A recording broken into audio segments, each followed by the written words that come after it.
Pada ajang Prapora keempat tahun 2025, yang diselenggarakan di Aceh Selatan sebagai tuan rumah, berlangsung di lokasi Stadion Ludung Mekong, Gampong Krueng Batu, Kecamatan Kluet Utara, Kabupaten Aceh Selatan.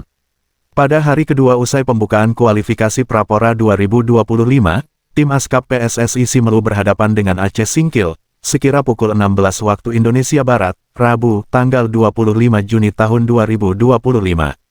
Pada kesempatan itu, di lokasi lapangan bola Stadion Ludung Mekong, Gampong Krueng Batu, Kecamatan Kluet Utara, Kabupaten Aceh Selatan, turut disaksikan oleh Wakil Bupati Simelu, Nusar Amin SPD, yang didampingi oleh tim ofisial dan pelatih Askap PSSI Simelu. Informasi dikutip media dari Haji Rasmidin, yang langsung menyaksikan pertandingan sepak bola di lapangan tersebut. Untuk sementara, skor masih 0-0.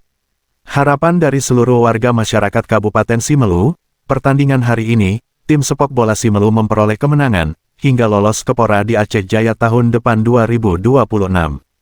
Selamat berjuang putra Simelu di ajang kualifikasi Prapora 2025, Simelu menang, Simelu bermartabat.